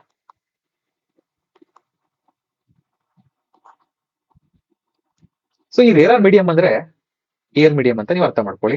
ಡೆನ್ಸರ್ ಮೀಡಿಯಂ ಅಂದ್ರೆ ಹಾರ್ಡ್ ಮೀಡಿಯಂ. ಹಾರ್ಡ್ ಅಂತ ಹೇಳಿದ್ರೆ ಸೊ ವಾಟರ್ ಆಯ್ತು, ಅಥವಾ ಸಾಲಿಡ್ ರೀತಿ ಇರುವಂತದ್ದು, ಸೊ ಗಟ್ಟಿ ಇರುವಂತದ್ದು, ಅಥವಾ ಗಮ್ ಆಗಿತ್ತು. ಸೊ ಈ ರೀತಿ ರೇರರ್ ಡೆನ್ಸರ್ ಅಂದ್ರೆ. ಸೊ ರೇರರ್ ಅಂದ್ರೆ ಏರ್ ಅಥವಾ ಅದಕ್ಕಿಂತ ಇನ್ನೂ ಫ್ರೀ ಇರುವಂತಹ ಒಂದು ಏರಿಯಾ. ಅಂದ್ರೆ ಇಲ್ಲಿ ಮಾಲಿಕ್ಯೂಲ್ಸ್ ಗಳು ತುಂಬಾ ದೂರವಾಗಿ ಇರ್ತವೆ. ಸೊ ಡೆನ್ಸರ್ ಅಲ್ಲಿ ಸೊ ಮಾಲಿಕ್ಯೂಲ್ಸ್ ಟೈಟ್ಲಿ ಪ್ಯಾಕ್ಡ್ ಆಗಿರುತ್ತೆ ಅಂತ ಅನ್ಕೊಳ್ಳಿ. ಸೊ ಈಗ ನಿಮಗೆ ಕಾನ್ಸೆಪ್ಟ್ ಕ್ಲಿಯರ್ ಆಗುತ್ತೆ. ಯಾವಾಗ ಒಂದು ಲೈಟ್ ರೇ ರೇರರ್ ಇಂದ ಡೆನ್ಸರ್ಗೆ ಬರುತ್ತೆ, ರೇರರ್ ಅಂದ್ರೆ ಕಡಿಮೆ ಮಾಲಿಕ್ಯೂಲ್ಸ್ ಇರುವಂತಹ ಒಂದು ಏರಿಯಾ ಇಂದ ಜಾಸ್ತಿ ಮಾಲಿಕ್ಯೂಲ್ಸ್ ಪ್ಯಾಕ್ ಆಗಿರುವಂತಹ ಏರಿಯಾ ಕಡೆಗೆ ಬರುತ್ತೋ, ಆವಾಗ ಆ ಲೈಟ್ ರೇ ಏನಿರುತ್ತಲ್ಲ ಅದು ಈ ನಾರ್ಮಲ್ ಲೈನ್ ಇದೆಯಲ್ಲ ಇಲ್ಲಿ, ಈ ಲೈನ್ ಕಡೆಗೆ ಬೆಂಡ್ ಆಗುತ್ತೆ. ಸೊ ರೇರರ್ ಟು ಡೆನ್ಸರ್ ಬಂದಾಗ ಈ ಲೈಟ್ ರೇ ಏನಿತ್ತು, ಈ ಲೈಟ್ ರೇ ಸೀದಾ ಹಿಂಗ್ ಹೋಗ್ಬೇಕಿತ್ತು, ಬಟ್ ಏನಾಗುತ್ತೆ, ನಾರ್ಮಲ್ ಕಡೆಗೆ ಬೆಂಡ್ ಆಗುತ್ತೆ. ಸೊ ಇದು ನಾರ್ಮಲ್. ಆಯ್ತಾ? ಕ್ಲಿಯರ್ ಆಯ್ತಾ? ಸೊ ರೇರರ್ ಇಂದ ಡೆನ್ಸರಿಗೆ ಬರ್ಬೇಕಾದ್ರೆ light ray normal towards bend ಆಗುತ್ತೆ. ಅದೇ ಡೆನ್ಸರ್ ಟು ರೇರರ್ ಬಂದ್ರೆ ಸೊ ಇದು ಡೆನ್ಸ್ ಮೀಡಿಯಂ ಆಗಿರುತ್ತೆ, ಸೊ ಇದು ರೇರರ್ ಮೀಡಿಯಂ ಆಗಿರುತ್ತೆ. ಸೊ ಡೆನ್ಸರ್ ಮೀಡಿಯಂ ಇಂದ ಇದು ನಾರ್ಮಲ್. ಓಕೆ, ನಾರ್ಮಲ್ ಸ್ವಲ್ಪ ಸೊಟ್ಟ ಆಯ್ತು. ಸೊ ಓಕೆ, ಇದು ನಾರ್ಮಲ್. ಸೊ ಡೆನ್ಸರ್ ಇಂದ ರೇರರಿಗೆ ಬರ್ಬೇಕಾದ್ರೆ ಸೊ ನಾರ್ಮಲ್ ಇಂದ ದೂರ ಹೋಗುತ್ತೆ ಲೈಟ್. ಈಗ ದೂರ ಹೋಯ್ತು, ಇದು ಈಗ ಹೋಗ್ಬೇಕಿತ್ತು, ಹೀಗೋಯ್ತು, ದೂರ ಹೋಯ್ತು. ಅರ್ಥ ಆಯ್ತಾ? ಸೊ ಇದನ್ನ ನಾವು ಪಿಕ್ಚರ್ ಅಲ್ಲಿ ನಿಮ್ಗೆ ಎಕ್ಸ್ಪ್ಲೈನ್ ಮಾಡ್ಬೇಕಂದ್ರೆ ಇಲ್ಲಿದೆ ನೋಡಿ. ಸೊ ಒಂದು ಲೈಟ್ ರೇ ಬಂತು. ಸೊ ಇದು ಏರ್ ಮೀಡಿಯಂ. ಸೊ ಏರ್ ಇಂದ ವಾಟರ್ ಬರ್ತಾ ಇದೆ. ಸೊ ಏರ್ ಇಂದ ವಾಟರ್ ಅಂದ್ರೆ so this is rarer, this is denser. Rarer ಇಂದ ಡೆನ್ಸರ್ಗೆ ಬರ್ಬೇಕಾದ್ರೆ ಲೈಟ್ ರೇ ಏನಾಯ್ತು, ಹೀಗೆ ಹೋಗ್ಬೇಕಿತ್ತು, ಈ ಬ್ಲೂ ಡಾಟ್ಸ್ ಇದೆಯಲ್ಲ ಇಲ್ಲಿ ಹೋಗ್ಬೇಕಿತ್ತು, ಬಟ್ ಏನಾಯ್ತು, ಅದು ಸ್ವಲ್ಪ ಈ ಕಡೆ ಬೆಂಡ್ ಆಯ್ತು, ನಾರ್ಮಲ್ ಕಡೆಗೆ ಬೆಂಡ್ ಆಯ್ತು. ಸೊ ಅದೇ ಲೈಟ್ ರೇ, ಇದು ವಾಟರ್, ಇದು ಏರ್ ಅಂತ ಅನ್ಕೊಳ್ಳಿ, ಇದು ಡೆನ್ಸರ್, ಇದು ರೇರರ್ ಆಯ್ತು, ಉಲ್ಟಾ ಆಯ್ತು ಕೇಸ್ ಇಲ್ಲಿ. ಸೊ ಇವಾಗ ಲೈಟ್ ರೇ ಈ ಕಡೆ ಬೆಂಡ್ ಆಗ್ಬೇಕಿತ್ತು ಅಥವಾ ಹೀಗೆ ಹೋಗ್ಬೇಕಿತ್ತು, ಅದೇನಾಯ್ತು, ಹೀಗೆ ಹೋಗ್ತು. ಸೊ ಅಂದ್ರೆ ನಾರ್ಮಲ್ ಇಂದ ಸ್ವಲ್ಪ ದೂರ ಟ್ರಾವೆಲ್ ಆಯ್ತು. ಅರ್ಥ ಆಯ್ತಾ? ಸೊ ಈ ಒಂದು ಕಾನ್ಸೆಪ್ಟ್ ಮೇಲೆ ಕ್ವಶನ್ಸ್ ಬರ್ತಾ ಇದಾವೆ. ಆಲ್ಮೋಸ್ಟ್ ಪ್ರತಿ ವರ್ಷನೂ ಕೂಡ ಈ ಒಂದು ಅಪ್ಲಿಕೇಶನ್ ಮೇಲೆ ಅಥವಾ ಈ ರಿಫ್ರಾಕ್ಷನ್ ಮೇಲೆ ಒಂದೊಂದು ಕ್ವಶನ್ಸ್ ಅನ್ನ ನಾವು ಕಾಣ್ಲಿಕ್ಕೆ ಸಿಗ್ತದೆ. ಅರ್ಥ ಆಯ್ತಾ? ಸೊ ಕ್ವಶನ್ಸ್ ಕೇಳಿದ್ರೆ ಇದ್ರ ಮೇಲೆ ಕೇಳ್ಬೋದು, ರೇರ್ ಇಂದ ಡೆನ್ಸರ್ ಬಂದ್ರೆ ಏನಾಗುತ್ತೆ, ಡೆನ್ಸರ್ ಇಂದ ರೇರ್ ಬಂದ್ರೆ ಏನಾಗುತ್ತೆ, ಮತ್ತೆ ಅದರ ಅಪ್ಲಿಕೇಶನ್ಸ್ ಗಳು, ಇದಿಷ್ಟ್ರ ಮೇಲೆನೆ ಕ್ವಶನ್ಸ್ ಬರೋದು ಲೈಟ್ ಗೆ ಸಂಬಂಧಪಟ್ಟ ಹಾಗೆ. ಸ್ಕ್ಯಾಟರಿಂಗ್ ಆಫ್ ಲೈಟ್ ಅಂತ ಹೇಳಿ ಇದು ಒಂದು ತುಂಬಾ important topic. So scattering of light ಅಂತ ಹೇಳಿದ್ರೆ ನೋಡಿ, ಒಂದು ಲೈಟ್ ಸೋರ್ಸ್ ಇದೆ. ಸೊ ಈ ಲೈಟ್ ಹೀಗೆ ಟ್ರಾವೆಲ್ ಆಗ್ಬೇಕಾದ್ರೆ ಒಂದು ಸಣ್ಣ ಮೈಕ್ರೋ ಪಾರ್ಟಿಕಲ್ಸ್ ಗೆ ಕೊಲೈಡ್ ಆದಾಗ ಅದೇನಾಗುತ್ತೆ, ಸ್ಕ್ಯಾಟರ್ ಆಗುತ್ತೆ, ಹೌದಲ್ವಾ? ಮತ್ತೆ ಹೀಗೆ ಟ್ರಾವೆಲ್ ಮಾಡ್ತಾ ಇರುತ್ತೆ, ಮತ್ತೆ ಇಲ್ಲೊಂದು ಪಾರ್ಟಿಕಲ್ ಸಿಕ್ತು, ಮತ್ತೆ ಸ್ಕ್ಯಾಟರ್ ಆಯ್ತು, ಮತ್ತೆ ಹೀಗೆಲ್ಲ ಹೋಗ್ತಿರುತ್ತೆ, ಇಲ್ಲೊಂದು ಪಾರ್ಟಿಕಲ್ ಸಿಕ್ತು, ಸ್ಕ್ಯಾಟರ್ ಆಯ್ತು. ಓಕೆನಾ? ಸೊ ಹೀಗೆ ಲೈಟ್ ಟ್ರಾವೆಲ್ ಆಗ್ಬೇಕಾದ್ರೆ ತನ್ನ ದಾರಿಯಲ್ಲಿ ಸಿಗುವಂತಹ ಸ್ಮಾಲ್ ಮೈಕ್ರೋ ಪಾರ್ಟಿಕಲ್ಸ್ ಗೆ ಕೊಲೈಡ್ ಆಗಿ ಸ್ಕ್ಯಾಟರ್ ಆಗ್ತಾ ಹೋಗುತ್ತೆ. ಈಗ ಈ ಸ್ಕ್ಯಾಟರಿಂಗ್ ನ ನೀವು ಅರ್ಥ ಮಾಡ್ಕೊಂಡ್ರೆ ಇಲ್ಲಿ ಒಂದು ಕ್ವಶನ್ ಬರುತ್ತೆ, ವೈ ಸ್ಕೈ ಅಪಿಯರ್ಸ್ ಬ್ಲೂ ಅಂತ ಹೇಳಿ. ಮತ್ತೆ ಸನ್ರೈಸ್ ಮತ್ತೆ ಸನ್ಸೆಟ್ ಆಗ್ಬೇಕಾದ್ರೆ ಯಾಕೆ ರೆಡ್ ಕಲರ್ ಇರುತ್ತೆ ಸ್ಕೈ ಅಂತ ಹೇಳಿ ಒಂದು ಕ್ವಶನ್ ಬರುತ್ತೆ. ಸೊ ಈ ಒಂದು ಕ್ವಶನ್ ಅನ್ನ ನೀವು ಈಸಿಯಾಗಿ ಸಾಲ್ವ್ ಮಾಡಬಹುದು. ಇಲ್ಲಿ ಒಂದು ವೇವ್ ಲೆಂತ್ ಅಂತ ಹೇಳಿ ಒಂದು ಕಾನ್ಸೆಪ್ಟ್ ಬರುತ್ತೆ. ಸೊ ವೇವ್ ಲೆಂತ್ ಹೇಗೆ ಅಂತ ಹೇಳಿದ್ರೆ ನೋಡಿ, ಒಂದು ಬ್ಲೂ ಲೈಟಿನ ವೇವ್ ಲೆಂತ್ ಏನಿರುತ್ತೆ ಅದು ತುಂಬಾ ಶಾರ್ಟ್ ಇರುತ್ತೆ. ಸೊ ಬ್ಲೂ ಲೈಟಿನ ಒಂದು ವೇವ್ ಲೆಂತ್ ಈ ರೀತಿ ಇರುತ್ತೆ. ಸೊ ಒಂದು ರೆಡ್ ಇರುವಂತಹ ಲೈಟಿನ ವೇವ್ ಲೆಂತ್ ಈ ರೀತಿ ಇರುತ್ತೆ. ಸೊ ಲಾಂಗ್ ವೇವ್ ಲೆಂತ್ ಇರುತ್ತೆ. ಸೊ ಈ ಶಾರ್ಟ್ ವೇವ್ ಲೆಂತ್ ಅಲ್ಲಿ ಸ್ಕ್ಯಾಟರಿಂಗ್ ಜಾಸ್ತಿ ಆಗುತ್ತೆ.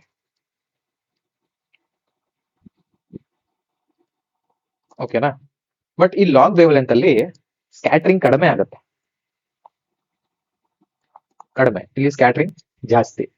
ಯಾವಾಗ ಲೈಟ್ ಜಾಸ್ತಿ ಸ್ಕ್ಯಾಟರ್ ಆಗುತ್ತೋ ಅವಾಗ ಅದು ನಮ್ಗೆ ರೀಚ್ ಆಗೋದು ಕಡಿಮೆ ಆಗುತ್ತೆ. ಫಾರ್ ಎಕ್ಸಾಂಪಲ್, ಸನ್ ಸೆಟ್ ಆಗುವಂತಹ ಒಂದು ಟೈಮ್ ಅಲ್ಲಿ ಸೂರ್ಯ ನಮ್ಮಿಂದ ತುಂಬಾ ದೂರ ಇರ್ತಾನೆ. ಅವನಿಂದ ಎಲ್ಲಾ ಬಣ್ಣದ ರೀತಿಯ ಲೈಟ್ಸ್ ಗಳು ಬರ್ತಾ ಇರ್ತವೆ, ರೆಡ್, ಬ್ಲೂ, ಯೆಲ್ಲೋ ಎಲ್ಲ ಬರ್ತಿರ್ತವೆ. ಆದ್ರೆ ನಮ್ಮ ಕಣ್ಣಿಗೆ ರೀಚ್ ಆಗೋದು ರೆಡ್ ಲೈಟ್ ಮಾತ್ರ. ಯಾಕೆ ರೆಡ್ ಲೈಟ್ ಮಾತ್ರ ರೀಚ್ ಆಗುತ್ತೆ? ಸೊ ಇದ್ರ ವೇವ್ ಲೆಂತ್ ತುಂಬಾ ಜಾಸ್ತಿ ಇದೆ, ಸ್ಕ್ಯಾಟರ್ ಆಗೋದು ತುಂಬಾ ಕಡಿಮೆ ಇರುತ್ತೆ. ಸೊ ಬ್ಲೂನು ಇರುತ್ತೆ, ಬ್ಲೂ ನಮ್ ಕಣ್ಣಿಗೆ ರೀಚ್ ಆಗೋ ಅಷ್ಟು ಇರಲ್ಲ, ಅಲ್ಲೇ ಎಲ್ಲ ಸ್ಕ್ಯಾಟರ್ ಆಗೋಗಿರುತ್ತೆ. ಹಾಗಾಗಿ ಸನ್ ಸೆಟ್ ಆಗುವಂತಹ ಒಂದು ಟೈಮ್ ಅಲ್ಲಿ ರೆಡ್ ಲೈಟ್ ತುಂಬಾ ಕಡಿಮೆ ಸ್ಕ್ಯಾಟರ್ ಆಗುತ್ತೆ, ನಮ್ ಕಣ್ಣಿಗೆ ರೀಚ್ ಆಗುತ್ತೆ. ಮೇನ್ ಕಾನ್ಸೆಪ್ಟ್ ಇಷ್ಟೇ, ಆಯ್ತಾ? ಅದು ವೇವ್ ಲೆಂತ್ ಬರುತ್ತೆ. ಸೊ ಯಾವ ಒಂದು ಲೈಟಿಗೆ ವೇವ್ ಲೆಂತ್ ತುಂಬಾ ಜಾಸ್ತಿ ಇರುತ್ತೆ, ಸೊ ಈ ಇಮೇಜ್ ಅಲ್ಲಿ ನಿಮ್ಗೆ ಗೊತ್ತಾಗುತ್ತೆ ನೋಡಿ. ಸೊ ಯಾವ ಒಂದು ಲೈಟಿಗೆ ವೇವ್ ಲೆಂತ್ ಜಾಸ್ತಿ ಇದೆ, ಸೊ ಆ ಒಂದು ಲೈಟ್ ತುಂಬಾ ದೂರ ಟ್ರಾವೆಲ್ ಆಗುತ್ತೆ, ಸ್ಕ್ಯಾಟರಿಂಗ್ ಆಗಲ್ಲ. ಅಂದ್ರೆ ಅಲ್ಲಿ ಇಲ್ಲಿ ಕೊಲೈಡ್ ಆಗಿ ಸ್ಕ್ಯಾಟರ್ ಆಗಲ್ಲ, ಅದು ತುಂಬಾ ದೂರ ಟ್ರಾವೆಲ್ ಆಗುತ್ತೆ. ಬಟ್ ಈ ಬ್ಲೂ ಲೈಟ್, ವೈಲೆಟ್ ಲೈಟ್ಸ್ ಎಲ್ಲ ಏನಿದೆ ತುಂಬಾ ಶಾರ್ಟ್ ವೇವ್ ಲೆಂತ್ ಇರುತ್ತೆ, ಇದಕ್ಕೆ ಜಾಸ್ತಿ ಕೊಲೈಡ್ ಆಗ್ತದೆ, ಸ್ಕ್ಯಾಟರಿಂಗ್ ಆಗುತ್ತೆ. ಸೊ ರೀಚ್ ಆಗೋದು ಕಡಿಮೆ ಆಗುತ್ತೆ. ನೀವು ಈ ಮೊಬೈಲ್ ಟವರ್ ಗಳಲ್ಲಿ ಮತ್ತೆ ದೊಡ್ಡ ದೊಡ್ಡ ಎಲೆಕ್ಟ್ರಿಕ್ ಕಂಬಗಳೆಲ್ಲ ಇರ್ತಾವಲ್ಲ, ಅಲ್ಲಿ ಬ್ಲೂ ಲೈಟ್ ನ ಯೂಸ್ ಮಾಡಲ್ಲ ಅವ್ರು. ಸೊ ಅವ್ರು ಯೂಸ್ ಮಾಡೋದು ಯಾವ್ದು ಅಂದ್ರೆ ರೆಡ್ ಲೈಟ್ ನ ಯೂಸ್ ಮಾಡ್ತಾರೆ. ಯಾಕೆ ರೆಡ್ ಲೈಟ್ ಯೂಸ್ ಮಾಡ್ತಾರೆ ಅಂತ ಹೇಳಿದ್ರೆ, so red light has long wave length, ತುಂಬಾ ದೊಡ್ಡ ವೇವ್ ಲೆಂತ್ ಇರುತ್ತೆ, ಅದು ಈಸಿಯಾಗಿ ಸ್ಕ್ಯಾಟರ್ ಆಗಲ್ಲ. ಸೊ ಹ್ಯೂಮನ್ ಐಗೆ ಈಸಿಯಾಗಿ ರೀಚ್ ಆಗುತ್ತೆ ಅಂತ ಹೇಳಿ ಸೊ ಈ ಒಂದು ರೆಡ್ ಲೈಟ್ ಅನ್ನ ಅವರು ಬಳಸ್ತಾರೆ. ಕ್ಲಿಯರ್ ಆಯ್ತಾ? ಯಾಕೆ ಸನ್ ಸೆಟ್ ಆಗ್ಬೇಕಾದ್ರೆ ರೆಡ್ ಲೈಟ್ ನಮಗೆ ಕಾಣುತ್ತೆ ಅಂದ್ರೆ, ಸೊ ರೆಡ್ ಲೈಟ್ ಅಂತಲ್ಲ, ಸೊ ಎಲ್ಲಾ ಲೈಟ್ಸ್ ಗಳು ಇರ್ತವೆ, ಬಟ್ ನಮ್ ಕಣ್ಣಿಗೆ ಬಂದು ರೀಚ್ ಆಗುವಂತದ್ದು ರೆಡ್ ಲೈಟ್ ಮಾತ್ರ. ಯಾಕೆ ರೆಡ್ ಕಲರ್ ಮಾತ್ರ ಬರುತ್ತೆ? ಸೊ ರೆಡ್ ಲೈಟ್ ಗೆ ವೇವ್ ಲೆಂತ್ ತುಂಬಾ ಜಾಸ್ತಿ ಇರುತ್ತೆ, ಸೊ ಸ್ಕ್ಯಾಟರಿಂಗ್ ತುಂಬಾ ಕಡಿಮೆ ಆಗುತ್ತೆ ವೇವ್ ಲೆಂತ್ ಜಾಸ್ತಿ ಇದ್ರೆ. ಹಾಗಾಗಿ ಲೈಟ್ ಸನ್ಸೆಟ್ ಆಗ್ಬೇಕಾದ್ರೆ, ಸನ್ ರೈಸ್ ಆಗ್ಬೇಕಾದ್ರೆ ರೆಡ್ ಕಲರ್ ಆರಿಜಿನ್ ನಮ್ಗೆ ಕಾಣುತ್ತೆ. ಕ್ಲಿಯರ್ ಆಯ್ತಾ? ಸೊ ಇದು ಒಂದು ಸ್ಕ್ಯಾಟರಿಂಗ್ ಮೇಲೆ ಒಂದು ಇಂಪಾರ್ಟೆಂಟ್ ಒಂದು ಟಾಪಿಕ್ ಆಗಿರುತ್ತೆ. ಸೊ ಸ್ಕ್ಯಾಟರಿಂಗ್ ಅಲ್ಲಿ ಏನಂತ ಕಲ್ತೀವಿ ನಾವು? ಸ್ಕ್ಯಾಟರಿಂಗ್ ಅಂದ್ರೆ ಏನಂತ ಕಲ್ತೀವಿ? ಸ್ಕ್ಯಾಟರಿಂಗ್ ಯಾಕಾಗುತ್ತೆ? ಸ್ಮಾಲ್ ಮೈಕ್ರೋ ಪಾರ್ಟಿಕಲ್ಸ್ ಕೊಲೈಡ್ ಆದಾಗ ನಮಗೆ ಸ್ಕ್ಯಾಟರಿಂಗ್ ಆಗುತ್ತೆ. ಸೊ ಸ್ಕ್ಯಾಟರಿಂಗ್ ಕಾನ್ಸೆಪ್ಟ್ ಅನ್ನ ಯೂಸ್ ಮಾಡ್ಕೊಂಡು ನಾವು ವೇವ್ ಲೆಂತ್ ಬಗ್ಗೆ ತಿಳ್ಕೊಂಡ್ವಿ. ಸೊ ರೆಡ್ ಲೈಟ್ ಮತ್ತೆ ಬ್ಲೂ ಲೈಟ್ ಯಾವ್ದು ಜಾಸ್ತಿ ವೇವ್ ಲೆಂತ್ ಇರುತ್ತೆ? ರೆಡ್ ಲೈಟ್ ಗೆ ಜಾಸ್ತಿ ವೇವ್ ಲೆಂತ್ ಇರುತ್ತೆ, ಸೊ ಬ್ಲೂ ಲೈಟ್ ಗೆ ತುಂಬಾ ಕಡಿಮೆ ವೇವ್ ಲೆಂತ್ ಇರುತ್ತೆ. ಮತ್ತೆ ಸನ್ ರೈಸ್ ಸನ್ಸೆಟ್ ಆಗ್ಬೇಕಾದ್ರೆ ಯಾಕೆ ರೆಡ್ ಕಲರ್ ನಮಗೆ ಆರಿಜಿನ್ ಕಾಣುತ್ತೆ ಅಂತ ಹೇಳಿದ್ರೆ, because of the long wave length of the red light. ಇದು ಕ್ಲಿಯರ್ ಆಯ್ತಾ? ಸೊ ಸ್ಕ್ಯಾಟರಿಂಗ್ ಅನ್ನೋದು ಇಷ್ಟು ಕಾನ್ಸೆಪ್ಟ್. ಇನ್ನು ಮುಂದಿಂದು, ಸೊ ಅದಾದ ನಂತರ ಒಂದು ರಿಫ್ರಾಕ್ಟಿವ್ ಇಂಡೆಕ್ಸ್ ಅಂತ ಹೇಳಿ ಒಂದು ಕಾನ್ಸೆಪ್ಟ್ ಇದೆ. ಸೊ ಒಂದು ಸಿಂಪಲ್ ಕಾನ್ಸೆಪ್ಟ್, ಇದ್ರ ಬಗ್ಗೆ ತಿಳ್ಕೊಳ್ಳಿ.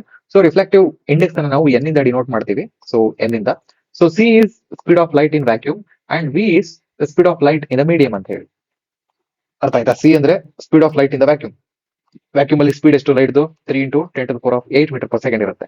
ಸೊ ಆ ಒಂದು ಮೀಡಿಯಂ ಅಲ್ಲಿ ಪಾಸ್ ಆಗ್ಬೇಕಾದ್ರೆ ಅದ್ರ ಸ್ಪೀಡ್ ಎಷ್ಟಿರುತ್ತೆ? ಫಾರ್ ಅನ್ ಎಕ್ಸಾಂಪಲ್, ಈಗ ಇದು ಒಂದು ಯಾವ್ದೋ ಒಂದು ವಾಟರ್ ಬೇಡ, ಇದು ಯಾವ್ದೋ ಒಂದು ಮೀಡಿಯಂ ಇದೆ. ಸೊ ಈ ಮೀಡಿಯಂ ನ ಒಂದು ಕ್ವಾಂಟಿಟಿಯಿಂದಾಗಿ, ಸೊ ಕ್ವಾಲಿಟಿಯಿಂದಾಗಿ ಲೈಟ್ ನ ಸ್ಪೀಡ್ ಎಷ್ಟಿರುತ್ತೆ? 5 ಮೀಟರ್ ಪರ್ ಸೆಕೆಂಡ್ ಅಂತ ಇರುತ್ತೆ ಅನ್ಕೊಳ್ಳುವ. ಸೊ 5 ಅಂತ ಹಾಕುವ. ಸೊ ಇದನ್ನ, ಈ ಒಂದು ಫಾರ್ಮ್ಯಾಟ್ ಅನ್ನ ನಾವು ರಿಫ್ಲೆಕ್ಟಿವ್ ಇಂಡೆಕ್ಸ್ ಅಂತ ಕರಿತೀವಿ. ಅರ್ಥ ಆಯ್ತಾ? So the speed of light in vacuum to the speed of light in water, sorry water ಅಲ್ಲ, in the medium. So N ಇಂದ ಡಿನೋಟ್ ಮಾಡ್ತೀವಿ ಅಂತ ಹೇಳಿದ್ರೆ C divide by V. C ಅಂತ ಹೇಳಿದ್ರೆ 3 × 10⁸ ಆಗಿರುತ್ತೆ. ಸೊ ವಿ ಅಂದ್ರೆ ಸೊ ಆ ಒಂದು ಮೀಡಿಯಂ ನ ಒಂದು ಸ್ಪೀಡ್ ಏನಿರುತ್ತೆ ಅದು. ಫಾರ್ ಎಕ್ಸಾಂಪಲ್ ಈಗ ಒಂದು ಲೈಟ್ ರೇ ಇದೆ, ಆ ಲೈಟ್ ರೇ ಎ ಎ ಅನ್ನೋ ಮೀಡಿಯಂ ಅಲ್ಲಿ 10 ಮೀಟರ್/ಸೆಕೆಂಡ್ ಟ್ರಾವೆಲ್ ಆಗ್ತಿರುತ್ತಂತೆ. ಸೊ ಈ ಬಿ ಅನ್ನೋ ಮೀಡಿಯಂ ಅಲ್ಲಿ 6 ಮೀಟರ್/ಸೆಕೆಂಡ್ ಸ್ಪೀಡ್ ಅಲ್ಲಿ ಟ್ರಾವೆಲ್ ಆಗುತ್ತಂತೆ. ಸೊ ಇದ್ರದ್ದು ರಿಫ್ರಾಕ್ಟಿವ್ ಇಂಡೆಕ್ಸ್ ಬರೀರಿ ಅಂತ ಹೇಳಿದ್ರೆ so n is equal to c. C ಅಂದ್ರೆ 3 × 10⁸. ವಿ ಅಂತ ಹೇಳಿದ್ರೆ ಆ ಒಂದು ಮೀಡಿಯಂ ನ ಒಂದು ರಿಫ್ರಾಕ್ಟಿವ್ ಇಂಡೆಕ್ಸ್. ಸೊ ಈ ಒಂದು ಮೀಡಿಯಂ ನ ರಿಫ್ರಾಕ್ಟಿವ್ ಇಂಡೆಕ್ಸ್, ರಿಫ್ರಾಕ್ಟಿವ್ ಇಂಡೆಕ್ಸ್ ಅಲ್ಲ, ಆ ಮೀಡಿಯಂ ನ ಒಂದು ಸ್ಪೀಡ್, ಮೀಡಿಯಂ ನಲ್ಲಿ ಲೈಟ್ ನ ಸ್ಪೀಡ್ 6. ಸೊ ಹೀಗೆ. ಸೊ ಇದರ ರಿಲೇಶನ್ಶಿಪ್ ಹೇಗಿರುತ್ತೆ? So refractive index n is inversely proportional to the medium ಆಗುತ್ತೆ. ಅರ್ಥ ಆಯ್ತಾ? ಸೊ ಈಗ n is inversely proportional to medium. So ಈ ಒಂದು ಮೀಡಿಯಂ ಅಲ್ಲಿ ಸ್ಪೀಡ್ ಜಾಸ್ತಿ ಇತ್ತಂತ ಹೇಳಿದ್ರೆ ಸೊ ಈ ರಿಫ್ರಾಕ್ಟಿವ್ ಇಂಡೆಕ್ಸ್ ನ ವ್ಯಾಲ್ಯೂ ತುಂಬಾ ಕಡಿಮೆ ಆಗುತ್ತೆ. ಸೊ ರಿಫ್ರಾಕ್ಟಿವ್ ಇಂಡೆಕ್ಸ್ ನ ವ್ಯಾಲ್ಯೂ ಜಾಸ್ತಿ ಇದೆ ಅಂತ ಹೇಳಿದ್ರೆ ಸೊ ಮೀಡಿಯಂ ನ ಒಂದು ವ್ಯಾಲ್ಯೂ, ಆ ಒಂದು ಸ್ಪೀಡ್ ನ ವ್ಯಾಲ್ಯೂ ತುಂಬಾ ಕಡಿಮೆ ಇರುತ್ತೆ. ಸೊ ಹೀಗೆ ಇನ್ವರ್ಸ್ಲಿ ಪ್ರಪೋರ್ಷನಲ್. ಆಯ್ತಾ?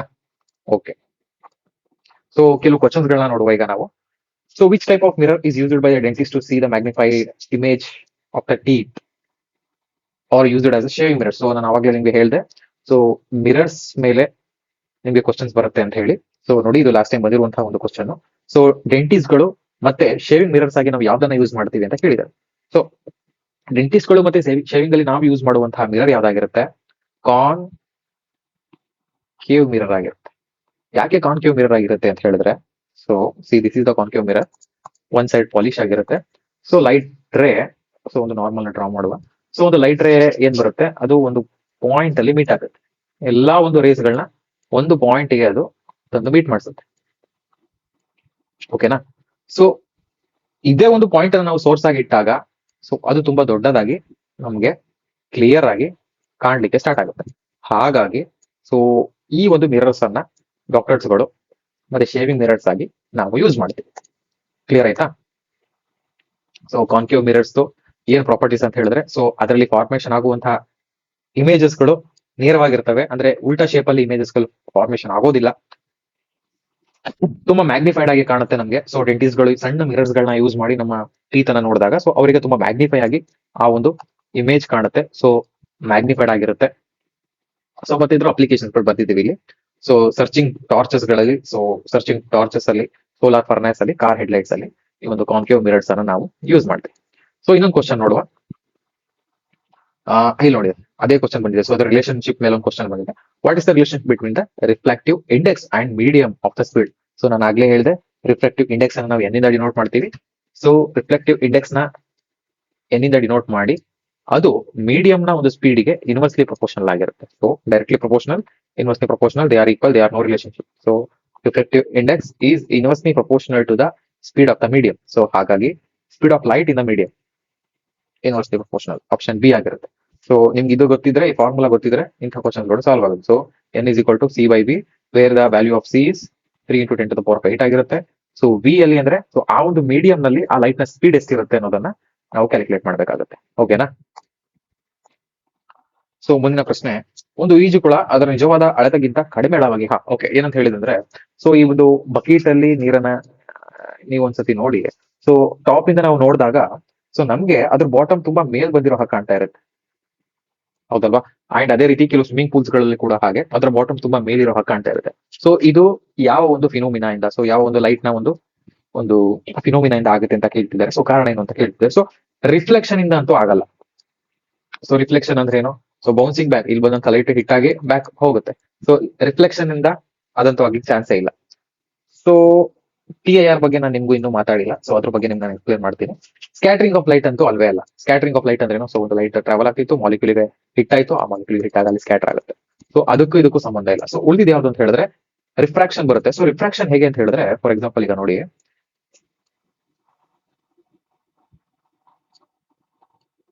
ಇದು ಒಂದು ಬಕೀಟ್ ಅಲ್ಲಿ ಇರುವಂತಹ ವಾಟರ್. ಸೊ ಯಾವಾಗ ಲೈಟ್ ರೇ ಈ ಡೆನ್ಸರ್ ಮೀಡಿಯಂ ಇಂದ ರೇರರ್ ಮೀಡಿಯಂಗೆ ಹೋಗ್ತದೆ,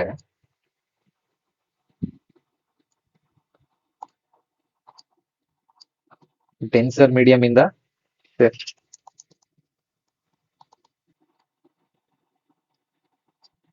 ಇದು ಡೆನ್ಸರ್ ಮೀಡಿಯಂ, ಇದು ರೇರರ್ ಮೀಡಿಯಂ. ಸೊ ನಾರ್ಮಲ್ ಇದೆ.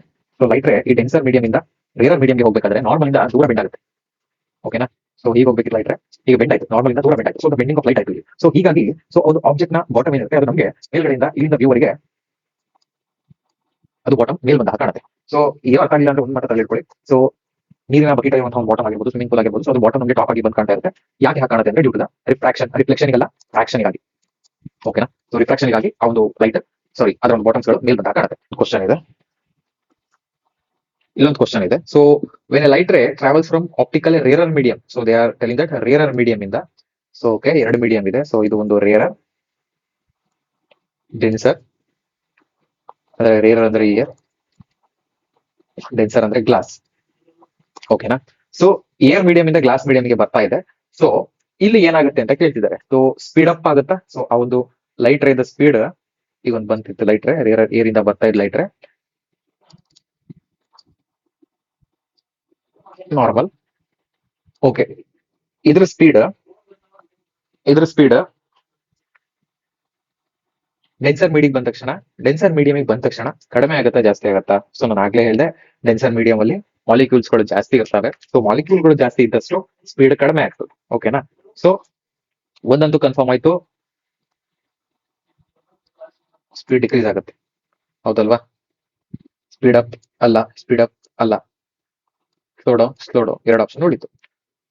ಸ್ಲೋ ಡೌನ್ ಆದ ನಂತರ ಡೆನ್ಸರ್ ಮೀಡಿಯಂಗೆ ಬಂದಂತಹ ಲೈಟ್ ಸ್ಟ್ರೈಟ್ ಟ್ರಾವೆಲ್ ಆಗುತ್ತಾ? ಇಲ್ಲ, ಅದೇನಾಗುತ್ತೆ, ನಾರ್ಮಲ್ ಟುವರ್ಡ್ಸ್ ಬೆಂಡ್ ಆಗುತ್ತೆ. ಅರ್ಥ ಆಯ್ತಾ? ನಾರ್ಮಲ್ ಟುವರ್ಡ್ಸ್ ಬೆಂಡ್ ಆಗುತ್ತೆ. ಹಾಗಾಗಿ ಆಪ್ಷನ್ ಬಿ ಕರೆಕ್ಟ್ ಆನ್ಸರ್ ಆಗುತ್ತೆ. ಓಕೆನಾ? ಓಕೆ, ಸೊ ಇನ್ ಎರಡು ಕಾನ್ಸೆಪ್ಟ್ ಬಗ್ಗೆ ನಾನು ಡಿಸ್ಕಸ್ ಮಾಡೋದಿದೆ. ಸೊ ಒಂದು ಲೆನ್ಸ್ ಬಗ್ಗೆ, ಮತ್ತೆ ಎರಡನೇದು ಬಂದು ಆ ಲೆನ್ಸ್ ಅನ್ನ ಯೂಸ್ ಮಾಡ್ಕೊಂಡು ಅದ್ರ ಅಪ್ಲಿಕೇಶನ್ಸ್ ಬಗ್ಗೆ. ಆಮೇಲೆ ಐ ಕರೆಕ್ಷನ್ ಅಂತ ಹೇಳಿ ಒಂದು ಕಾನ್ಸೆಪ್ಟ್ ಇದೆ. ಸೊ ಐ ಕರೆಕ್ಷನ್ ಬಗ್ಗೆ. ಮೂರನೇದು ಟೋಟಲ್ ಇಂಟರ್ನಲ್ ರಿಫ್ಲೆಕ್ಷನ್ ಅಂತ ಬರುತ್ತೆ. ಸೊ TIR ಅಂತ ಹೇಳಿ ಈ ಕಾನ್ಸೆಪ್ಟ್ ಬಗ್ಗೆ ನಾನು ಪಾರ್ಟ್ 2 ವಿಡಿಯೋದಲ್ಲಿ ವಿಡಿಯೋ ಮಾಡಿ, ಸೊ ಈ ಒಂದು ಫಿಸಿಕ್ಸ್ ನ ಪಾರ್ಟ್ 2 ವಿಡಿಯೋದಲ್ಲಿ ಡಿಸ್ಕಸ್ ಮಾಡ್ತೀನಿ. ಸೊ ಈ ಒಂದು ವಿಡಿಯೋದಲ್ಲಿ ಬೇಸಿಕಲಿ ನಾವು ಡಿಸ್ಕಸ್ ಮಾಡಿದ್ ಯಾವ್ದು, ಲೈಟ್ ಅಂದ್ರೆ ಏನು, ಲೈಟ್ ಅಲ್ಲಿ ಆಗುವಂತಹ ಕೆಲವು ಫಿನೋಮಿನಾಗಳನ್ನ ನಾವು ಡಿಸ್ಕಸ್ ಮಾಡಿದ್ವಿ. ಒಂದೇದು ಬಂದು ರಿಫ್ಲೆಕ್ಷನ್, ಎರಡನೇದು ಬಂದು ರಿಫ್ರಾಕ್ಷನ್. ರಿಫ್ಲೆಕ್ಷನ್ ಮೇಲೆ ರಿಫ್ರಾಕ್ಷನ್ ಬಗ್ಗೆ ನಾವು ಡಿಸ್ಕಸ್ ಮಾಡಿದ್ವಿ. ಅದಾದ್ಮೇಲೆ ಮಿರರ್ಸ್ ಬಗ್ಗೆ ಡಿಸ್ಕಸ್ ಮಾಡಿದ್ವಿ. ಮಿರರ್ಸ್ ಅಲ್ಲಿ ಪ್ಲೇನ್ ಮಿರರ್ಸ್, ಸ್ಪೆರಿಕಲ್ ಮಿರರ್ಸ್ ಅಲ್ಲಿ ಕಾನ್ಕೇವ್, ಕಾನ್ವೆಕ್ಸ್, ಅದರದ್ದು ಅಪ್ಲಿಕೇಶನ್ಸ್ ಗಳು ಗೊತ್ತಿರಬೇಕಾಗುತ್ತೆ. ಮತ್ತೆ ರಿಫ್ರಾಕ್ಟಿವ್ ಇಂಡೆಕ್ಸ್ ಅಂದ್ರೆ ಏನು ಅಂತ ತಿಳ್ಕೊಂಡ್ವಿ.